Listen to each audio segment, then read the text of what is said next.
right. Well, hey, everybody. Thanks for joining us at Ignite. We're hoping you're having a great time getting out there, checking all the amazing sessions and just content and releases that are happening, and for tuning in here to learn a little bit more about inclusive video communications. And really, we want to talk to that from the background of what does a modern enterprise need to keep in mind as they're looking to reach every employee. So with that, my name is Chris Hanson from Kollective, product marketing manager here, and my counterpart, Garett Gladden, our VP of product, is also joining us. And we're going to walk you guys through a bit about modern enterprise communications from the video front. So again, thanks for joining us today. We want to keep this focused in a sense that it'll give you some key and practical tools that you can take away today as you think about the need for reaching all your employees, and truly, what is the reason for reaching those too? Why are the stakes higher today than we've ever seen in the past? What does that landscape look like? And as we get into some practical side of things, what does Teams adoption really look like when it means unrolling a modern enterprise, call it live event platform, and one that's designed to reach really every employee, no matter where they're at, no matter what their bandwidth is, and really kind of eliminating all those barriers too. And then lastly, we'll talk a bit about Kollective and how we have a very unique solve for that in the form of what complete coverage for Kollective looks like and how we've had success with enterprises adopting this same solution play and strategy. So with that said, let's take a second to talk about first, how has the modern workplace changed? At the end of the day, we've seen a lot that's really over the past couple of years that's changed. And Garett, I'm sure that you've observed this as well, working firsthand with our clients too. And when we think about what people are observing and seeing, it's almost, would you say, black and white or night and day different than call it a couple of years ago? Yeah, man. So the interesting thing that we've observed is there was already, we were starting to see an adoption rate that was significant in terms of enterprises leaning into video and video as a communications platform to really align and unite communications inside between colleagues, between leadership and employees. We saw that happening already.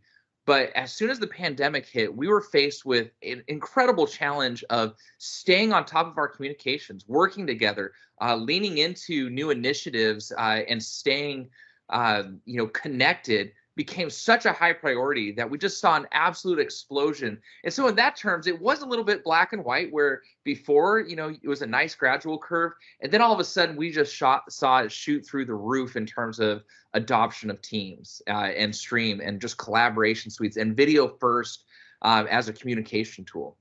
Yeah.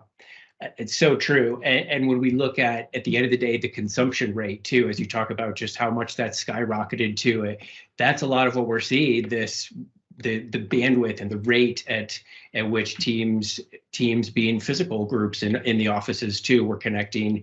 Video communications here have really just gone through the roof too. So this consumption rate has just gone exponentially up. And the whole hybrid work concept, I believe that we've learned a lot of things too over the past, call it, almost 2+ years now too. And to borrow a Microsoft phrase on this, hybrid work is really just work in this case now. It's here to stay, and that's essentially what everyone is having to adapt to and really figure out too. But with that comes a whole new set of challenges and problems as well to this notion that you have to really embrace a digital first organization, and how are you going to adapt and meet your employees and your audiences essentially where they're at today too. Yep. So yeah, one of the interesting things is like when we sit ourselves in a digital first approach to communications and really lighting up a lot of new tooling and tool sets to make sure that everybody is reached inside the organization, really means that we have to, the communication is the end goal, but what we have to do to prepare for that is actually pretty, sometimes can be significantly difficult. And if you look at, what we want to deliver at the end of the day, I think, Chris, you've got it laid out perfectly here with that really awesome user experience. The new phrase that we hear all the time is, slow is the new broken. And that's what it feels like when we're left behind digitally, right? If we don't have the right tools at our fingertips, sometimes it feels like the inclusion isn't there for us, or it might be for one of our colleagues that we know maybe in a more remote place or somewhere that doesn't have as good of access to the internet as they did in their office, and they're working at home now, or working in a hybrid environment where they're at home some days and in the office some days. So I think like just in terms of that high quality experience, it's still being what every one of us wants to have and deserve inside of the workplace is one of the primary challenges, and the technical side of that is incredibly tough sometimes. And so we'll talk about kind of a solve for that here in just a second. Yeah, definitely. I love the way that you describe that too. And a lot of days, what we're hearing from a lot of the clients and organizations and partners that we worked with too, is that there's a real spotlight. The way that this slide in some ways kind of shows this laser focus on, one, getting it right, and two, the fact that there's a speed component to this as well too. There's really a critical point right now to adopt this level of ability to be able to reach every employee, no matter where they're at and no matter how they're connecting. The speed matters. You have to be agile with it. And it all ties back to some real business implications in a lot of ways too. And those, I think, at their core, in a lot of ways, are what we like to describe as employee retention and engagement. And those can sound like HR buzzwords, but at the end of the day, if people aren't clicking and if they're not able to essentially be getting together and really collaborating with the tools and the ways that they need to within their organization, we've seen what can happen, and productivity is going to fall off. And at the end of the day, everybody is not moving together at the same pace, and the consequences, if you will, can just be catastrophic. Oh, completely. And that's where, when we talk about inclusivity, it has just so many aspects to it. A lot of times it's access to the technical capabilities to stay connected and included. And, in as I just reflect, anecdotally on my own experiences, the places and the jobs I've had where I've been the most motivated is when I feel the most connected to the work that I'm doing. And so giving our company and colleagues and coworkers that ability to feel connected is such a key component to them staying invested. And usually invested teams, at least all the studies show, and it's definitely been my experience, invested teams are the teams that actually are able to work together and accomplish some pretty significant goals. And so that's where getting the tool set in place for that inclusion to be a possibility a lot of times just means having the tool set at their fingertips as well as yours. So true. So true. That's really well put. Well, and as we move ahead a little bit here to look at that, the notion of what does that mean today and how do folks actually adopt that? Let's switch gears here. Perfect. So yes, let's take a look at that. And as we talk about what does adoption really look like today, we've seen this hybrid work era. We know that live events are truly skyrocketing, and to look at what does that mean actually today too, let's walk through this a bit in terms of how could an enterprise or organization really get started with this? Yeah, so here's where it gets to kind of the nitty gritty. So, again, we're not trying to, just throw buzzwords and hybrid work and all these things at you just to, sort of pack the word salad in terms of really what we just want to talk about is really the technical side. So as technologists, especially if you're at Ignite, likely you're one of the key people that's charged with delivering tool sets at the end of the day. You're in charge of, deploying the collaboration suite. You're in charge of bringing power tools to your organization, or you're in charge of something usually where you are enabling your colleagues, your friends, your coworkers. So Kollective does something pretty interesting in how we approach being able to deliver collaboration tools from Microsoft. So we take what we call a complete coverage approach to this, which means that as we saw the rate of change just skyrocket, everyone using the tool sets that Microsoft has on hand to connect the workforce. A lot of times, what companies were facing, and who we work with amazing companies every day that are trying to achieve this. And a lot of times what they were dealing with was a platform inside of their network that was unable to scale at the same time that they needed to. So if you can imagine, whether you're running like an old MPLS, older MPLS network setup, or you're transitioning to SD-WAN to take care of all of the new cloud native applications, a lot of times your network might not be set up for that out of the box. And so what we do is we have what's called Enterprise Content Delivery Network, or an ECDN. And ours is a platform that really uses 3 coordinated motions to deliver collaboration at the edge. So we take the approach that not every network is the same or has the same configurations. Even inside of a single enterprise network, you're going to have islands, right? And that's really what we're talking about with the inclusivity of your technology platform in delivering collaboration. So some parts of your network, you might have workers VPN in. You might have some that are behind, say, a very small throughput to an entire country. So you might actually be in a part of the world where having a very low bandwidth connection coming in, but still quite a few employees behind that, might mean that you need a caching mechanism behind that part of the network. So we take 3 approaches here. We take browser-based peering, which is Webrtc.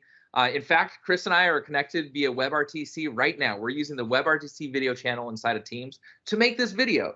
But the cool thing is the Teams client actually has Webrtc data channel built right in. So we can form an ECDN, or Enterprise Content Delivery Network, in real time using a peering mesh behind the scenes to connect that video at scale, which means that that one office that's in a part of the world with a very small bandwidth in, you can bring one stream in, and then that first person that joins that video to watch, it's just through the Teams client or their browser. Guess what? They become the delivery network for all their coworkers behind that part of their network. So what that means is where you'd usually have, say, 15,000 requests out of the country and 15,000 videos trying to stream back in.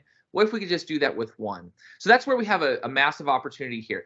Now, we have some other ways of doing that. So if you use a lot of VOD content, say, we see this all the time, the rolling windows, or the we call it, sort of tongue-in-cheek, the Game of Thrones effect, where you have a VOD that, gets sent out, say, in East Coast time in the US, and then, kind of as people get up during the day and they get to work and they get that email and they jump onto that piece of content because it's critical to their business, or critical to their work, critical to understanding what's going on with the company, to some new messaging, they might need to stream that from a piece of VOD. And that's where our installable agent can coordinate that and work significantly to reduce the bandwidth, where you can just stash that in a part of the network and someone can source the video straight from someone that's already got that content in network. And then finally, we've got the edge cache. And Chris, I'm actually just going to have you jump to the next slide here, because I think, like, now that we're into the nitty gritty weeds here a little bit, I promise not to spend too much time on this. I can get really carried away with the weeds. But basically, that edge cache at the end of the day is down at the bottom there. And what that does is we can put in a software-based node just right in place in a part of the network that can cache both live content and VOD content. And you can have multiple offices. You can have VPN users all connect to that in country. So say that you've got like a backhaul VPN and you need to save that backlink channel, and you don't want people tunneling through that and then shooting out to the public internet because they egress out that way. So what we can do is we can just stick a couple edge caches in different portions of the network, and you can route your VPN users there. You can route entire offices there. So if you really need to shrink, say, one massive spoke in your network, we've got that covered. With the agent, we've got VOD, or say that you're a highly secure, say that you're in the financial services sector, and you've got an IT team and a network security team that says, we only want east-west traffic with one port open for that communication because that's the one that we trust for the collaboration suite. Well, guess what? Kollective, using the agent, we can have single port peering, where you can have that the teams and stream content going across just from a single port, which your network security guys and gals are just going to say, that is phenomenal. We love that. Or, we've talked about it before. If you just need some broad coverage for, say, some big networks, some big offices, browser-based peering works phenomenal for both live and VOD content in real time. So we've got a couple different ways of solving this problem. We have a single SDK that always knows where people are in the network, and is really a coordination layer across all of this that is just always running in the background and kind of making sure that people go to the right place at the right time for the right content. So we try to have all these things because, again, getting that message to everybody and including your entire workforce can be really tough from the technical standpoint. But with our complete coverage and these ways of reaching, really try to simplify that down so that you've got the tools without having to do a massive capital expenditure to upgrade your network to be like, fully SD-WAN cloud native or SASE, the new hot term in the world. You actually have some tools today that you can use to get Teams and Stream out to everybody in your network, no matter how good or bad their bandwidth is, no matter where they are, if they're at home, in office, or if they're blended and spending little time in both places. And so really having that, the technical capabilities to include everybody is just going to make that communication and staying aligned and staying invested and included that much easier.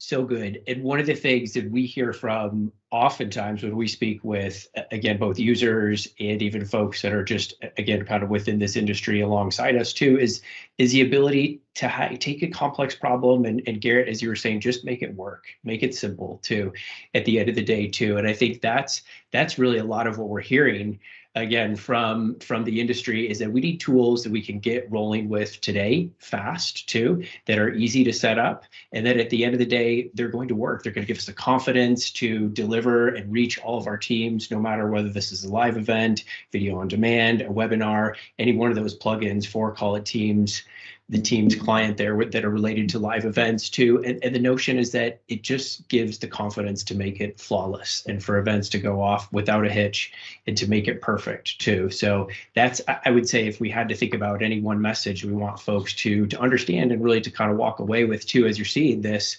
where are some ways you can adopt it today? And at the end of the day, it comes from finding a number of different solutions that Kollective provides that can help too, having that flexibility too. But to give us some final parting thoughts on that, Garett, too, on the ease and the simplicity, that's just something that we've heard a lot too, and I think it's interesting to touch on that briefly. Yeah. So again, not a hard sell here. I'll have the one just quick little note that, if you're just wondering how you go about doing this, kind of what it's like to deploy an ECN inside of your network, Kollective actually has a free trial. So, we want you to, think of the proof is in the pudding at every step of the journey. But if you did want to try some of these tools, you can go to portal.kollective.app/free trial. And you're going to be able to test out our tools, see if they work for you. Again, not a hard sell. Just want you to know that there are tools at your fingertips. You can try this out and see how easy it can be to all of a sudden, go from wanting to communicate video first to actually being able to do that in a matter of minutes. And we've got a wizard that walks you through it. I promise it's painless, and you'll be up and running in no time. So if that's something that you need today, we've got you covered and have the tools ready to go for you and your company to start collaborating at the edge and including everybody in that. Fantastic. Well, thanks, Garett. Always appreciate our time together too. And for everybody listening in too, we wish you just a fantastic and really educational, and at the end of the day, a huge networking opportunity too at Ignite too. So we hope that everyone is taking advantage of it as much as they can too. Feel free to reach out to us if you have questions as well. We wish you all, again, a great session, and thanks for tuning in. Thanks, everybody.